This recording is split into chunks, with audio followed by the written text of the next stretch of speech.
Am I really going to spend $4 to play Marvel's Avengers? Yes. Marvel's Avengers, an action-adventure game that was released back in 2020 and was developed by Crystal Dynamics and published by Square Enix. The game consists of your favorite superhero quintet as well as Miss Marvel for some reason 2 years before people actually knew her. Despite the game having a strong launch week, it was considered a commercial failure, only selling about 3 million copies. And as you probably saw in the intro, the game is on sale for 90% off because at the time of me recording and writing this, it's set to be removed from the Steam store on September 30th. So before it's removed, I had a thought. Why don't I play Marvel's Avengers and set out to become the greatest Avenger ever? And let me just say, this experience was definitely an experience. Now let's get into installing. Holy shit, this thing is 95 gig. So where to begin? I think I should start off by saying that once I loaded in, I already got lost figuring out how to play. After clicking the button on the left side of the screen, I was introduced to the war zone where the intro movie, no joke, spoiled the entire campaign. In between that, I was stuck in a loading screen that lasted 45 seconds with every Avenger posing in 30 FPS. And after being told to go back by the game, I finally figured it out and now I can begin my adventure to become the greatest Avenger. Now, do I really need to put a spoiler warning onto this video? By the time this video comes out, it's already going to be long removed from the Steam store and practically no one has played it. But since some of you might come for me, here, that covers my bases, let's begin. So the story begins on a fictional holiday in the Marvel Universe known as A-Day, a holiday to commemorate the founding of the Avengers, which in my opinion has to be the most narcissistic thing ever. We play from the perspective of young Kamala Khan, who was invited to the Chimera, the Avengers floating fortress, as a finalist for a fictional story contest for the Avengers. All this for fanfiction? Sure, when they write fanfiction, they get celebrated, but when I do it, I'm considered a weirdo, alright. I don't know why, but for some reason the most unbelievable part about this is that a girl that looks no older than 12 years old can beat out millions of participants in a contest that involves writing. Maybe that's more of a meta commentary on the American education system, who knows. We are tasked to find 5 comic books around the loading dock so that we can access the VIP balcony, something that should have been accessible to us from the jump considering we were one of the finalists in a nationwide competition. Along the way, Kamala seemingly runs into every single Avenger on her quest to find these comic books, which has to be the most plot-driven thing I've ever seen in a video game. During our search, we are given an introduction to the plot. Dr. Tarleton and whoever this chick is, I couldn't be bothered to remember her name, have discovered a new power source known as the Terrigen crystals, which at first glance really just looks like a broken tesseract. As we enter the VIP balcony, in the distance we see the Golden Gate Bridge blow up, which as a Bay Area native has been long overdue. Thor and Iron Man fly over to the bridge where we take control of both characters in turn so we can learn how the combat works. Spoiler alert, it's not that fun. For an action game, this combat is pretty bad. The best way I can describe it is a mix of Nier Automata button mashing, quick time sequences of Battleland Wonderworld, a lot of unnecessary extra buttons that you barely press, and the worst parts of gear collecting in MMOs. The least intuitive part of the combat system is that you have to hold some of the buttons on your keyboard, which is already hard enough since 4 of your fingers are already on sprint and WASD. But back to the plot. It's pretty cookie cutter plot twist Marvel. Villain and their subordinate come to destroy something, heroes defeat the villain causing the destruction, but surprise, it's just a distraction. After failing multiple parkour segments and quick time events, we get to the part where the Chimera blows up with Captain America inside doing his best Tadashi Hamada impression. Prologue ends with a jump cut to Kamala and her dad alive on the Quinjet, which if you think about it too hard makes no sense how they survived considering that bitch was 45 degrees tilted, but whatever. Fast forward 5 years later and this is where the story actually begins. And I just want to say that prologue was almost an hour long, which is an hour of my life I wish I could have gotten back. After the events of A-Day and the supposed death of Captain America, the Avengers are now outlawed due to the Terrigen crystals explosion spreading a superhuman virus I could only label as the MCU's equivalent of, well, I think this joke is too soon. Dr. Tarleton, the man who discovered the Terrigen crystal and was subsequently there for when it blew up, somehow rises up the corporate chain with his company, Advanced Idea Mechanics, AIM for short, after dismantling Stark Industries. He promises a cure through science for those who turn superhuman, dubbing them as Inhumans. Kamala, now 16 or 17, who gives a shit, hacks into Tarleton's company because, like every radical conspiracy theorist, is willing to commit government felonies just because they don't like a person. Oh my god, she's a Redditor. No, she's a Redditor. Her computer gets hacked after they discover her breaching their system, which sends the AIM patrol bots after her. She escapes to her hideout where she gets a message from someone named Tiny Dancer over the dark web asking for the goods and to meet her at Avengers Park. Yeah, so I just realized I never actually showed what happened between the hacking and her computer getting hacked, but basically she fills her USB with the file of incomplete footage of Dr. Tarleton sealing Captain America in and, subsequently lead to his death, which Kamala assumes is Tarleton killing Captain America. So yeah, now that I got that out the way, let's go back to the narration. There she defends a person who is getting jumped for honoring Captain America's death and is forced to use her powers to protect him. Both the gang and the dude she was helping run away in fear while calling her names, which I'm pretty sure is just an allegory for racial discrimination. Since she committed a felony and was now outed as an inhuman, she is captured and taken hostage by Dr. Tarleton and... wait. Her name is Rappaccini? Rappaccini and Tarleton failed to convince Kamala to basically take her to prison, subsequently leading her to jump out the window and escape on a bus toward fucking Utah! After getting off the bus and randomly stumbling through a canyon for a little bit, we come across a clearing where we find the Chimera. For some reason, we never get an explanation on how it got there, especially since we just saw it blow up an hour earlier. We venture inside and come across the Hulk, who almost kills us because we take Cap's shield that he's been hoarding for the last 5 years. After rightly being scared shitless, Kamala decides to leave, only for AIM to jump her ass like a gang op on the wrong side of town. Hulk comes to our rescue and we pass out shortly from fighting too much, and we awaken to Dr. Banner treating us, who's been stuck as the green guy for the past 5 years. Kamala shows Banner the incomplete footage and persuades him to get the band back together. In order to find the rest of the Avengers, they must find Jarvis, who is stuck in the Olympia archive in the Pacific Northwest. Following a short road trip, we get jumped by AIM again, because I guess two superheroes have no sense of spatial awareness, and following the fight, we discover that AIM has taken over the archives and we must commit another felony in order to get Jarvis back. Hulk, in his usual manner of speaking, ends up destroying the place and falls down a hole where conveniently we find the archives. Kamala finds Jarvis after opening the door, where out of nowhere, Abomination, a villain I straight up forgot existed, shows up. Anyways, after failing the fight more times than I'd like to admit, Hulk finally beats his ass and falls down another hole, where we discover an old laboratory video of the use of dark terrigen, a lethal substance to Inhumans to cure Inhumans. Wait, what? Back to the Chimera, where Kamala is now doubting the fact that she came all this way after she saw the video of the potential cure. Banner tries to comfort her, where we're then introduced to possibly the worst crying scene in all of gaming that I forgot to record the audio of, so here's a good substitute.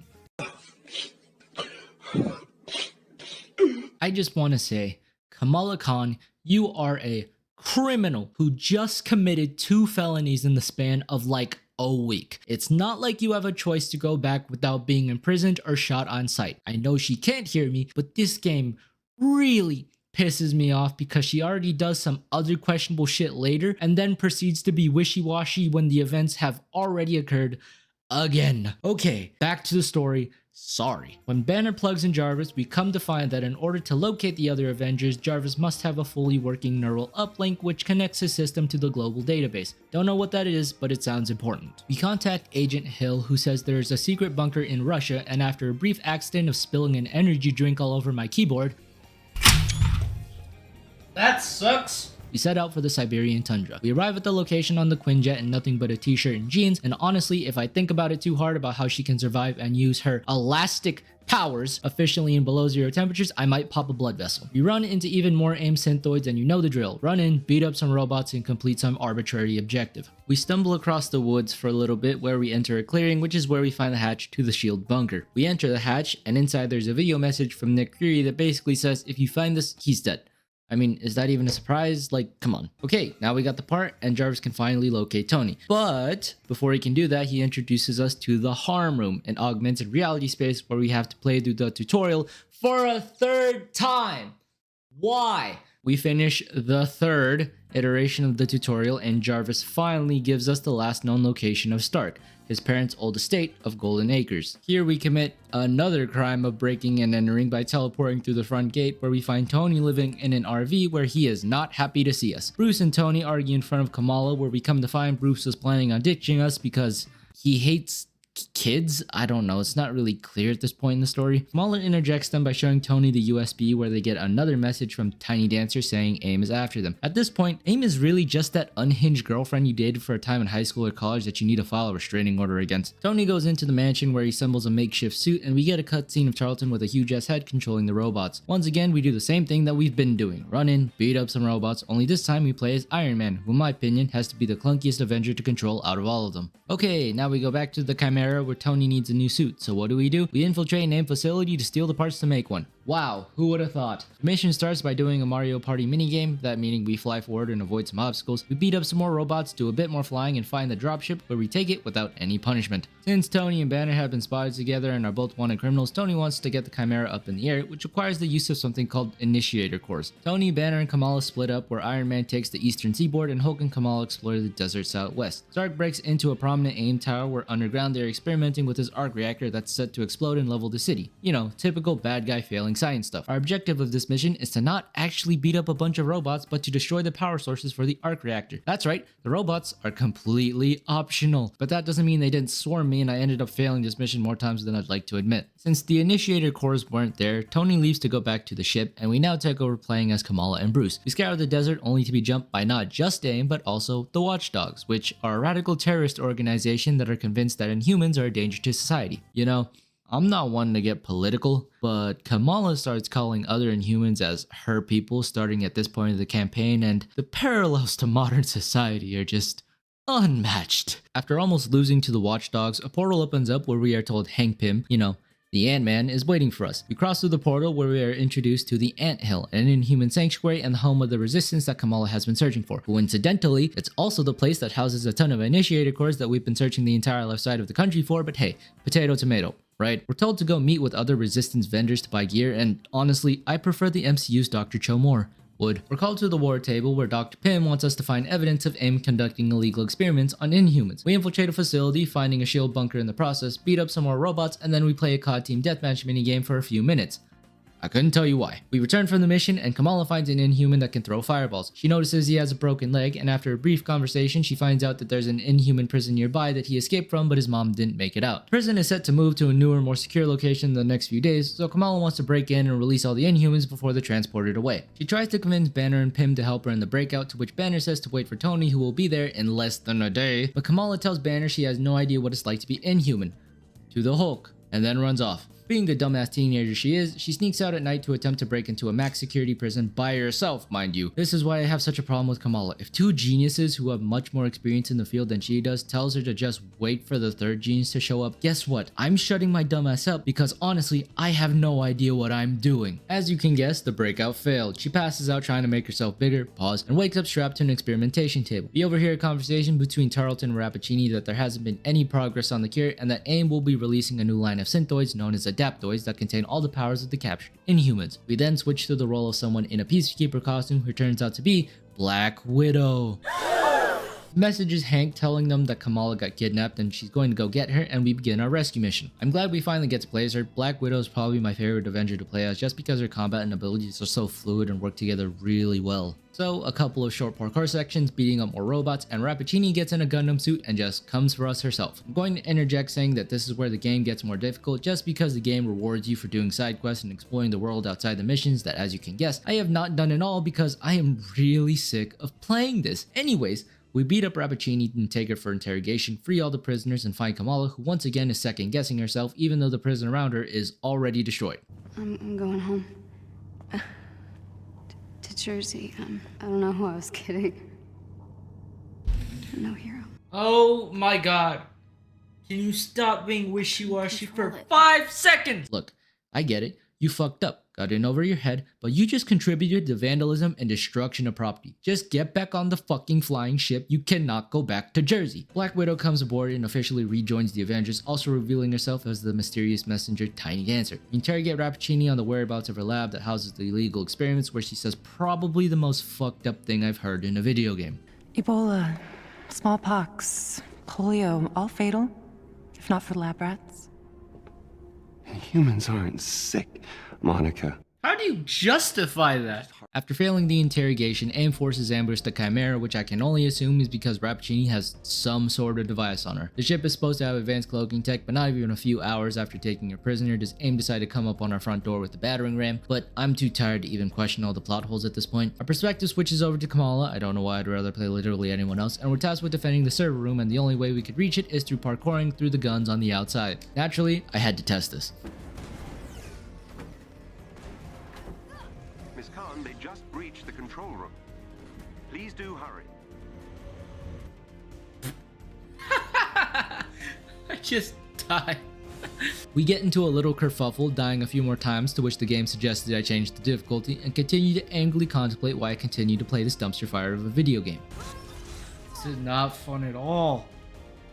Why am I playing this? This is so not fun. We protect Jarvis from Tarleton's attempted hijacking, and the scene switches to the ground right below the damaged aircraft, where Thor is just conveniently in the area protecting civilians. God, this game just Deus Ex Machina us every problem, don't they? Flies up to the Chimera to aid in defeating the AIM machines, and we manage to get the ship back in the air at the very last second. Jarvis finally finishes processing the full footage on the USB, and everyone, including Thor, watches the video that Jarvis decoded, and it's discovered that Cap told Tarleton to seal the blast door. This causes divide amongst the group, as everyone had assumed that Tarleton sealed Steven there against his will in an attempt to kill him. Everyone goes their separate ways, with Hulk and Iron Man jumping out the window in the middle of a fight, and Kamala, determined to find some evidence against Rappaccini, deduces that the lab is in space from literally one sentence in that entire interrogation. Kamala gives a heartfelt speech to try to bring everyone back together, and in classic Marvel fashion, it works, with the exception of Thor being nowhere to be found. So in order to get to space, we enlist the help of Dr. Pym and his Pym particles to shrink down the parts so it could fit in an Iron Man suit. Fortunately, all of his research was confiscated, so we need to once again break into an AIM facility to retrieve the particles. We hack into the AIM systems to ride a monorail, yes I'm serious, and beat up some more robots to secure the Pym particles. Teleport back to the anthill where a giant machine called the War Robot is pounding the top of it. After a quick and clunky boss fight, we save the resistance base, and Pym shows us the weapon he was working on, a shrink gun that we never see again. Now that we help the Sanctuary, Dr. Pym agrees us to lend us some Pym particles, and Tony finishes the suit that can send him into space. Fly straight up in the pitch black of night, once again not questioning the fact that the space station is conveniently right above us, and almost die. Tony enters the airlock, and for once we participate in a mission where we don't have to fight robots the entire time. After exploring the basically abandoned laboratory for a little bit, we come across a holding cell that once we open, we find Captain America still alive. Wow.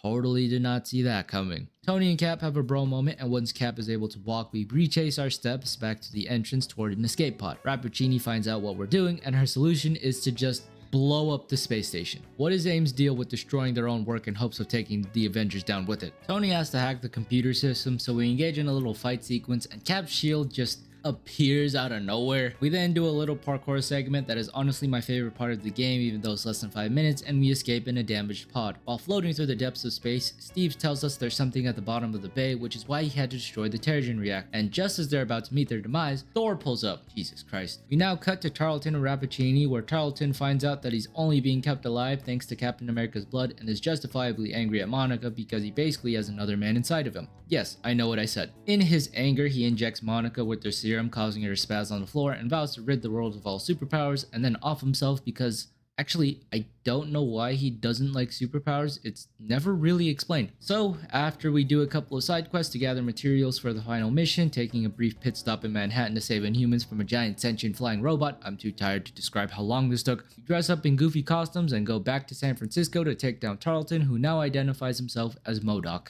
The final section of the game is a lot like the intro, and I don't know if this is intentional. I suppose this is to be expected considering it's Marvel. After all, almost every movie in the MCU begins and ends with some fight scene, but we do some platforming, beat up some higher difficulty robots, and then do even more platforming where we have to climb a tower to destroy a signal controlling even more giant sentient flying robots. But wait, that's not all. MODOK decides to take matters into his own hands, so we officially enter the final act. We begin as Iron Man, and the objective is to take out his auxiliary thrusters, which causes him to land onto the platform where the rest of the Avengers are. We then switch over to the role of Captain America, where we have to take out the main thruster, which keeps him hovering. After that, MODOK sets up a force field around him while he's recovering, and we switch over to Thor, where we use his signature ability of teleportation to knock down the barrier from the inside. Now being cornered, MODOK pulls off the biggest plot twist of this entire game that even caught me off guard, and summons a giant fucking stone robot from the depths of the San Francisco Bay.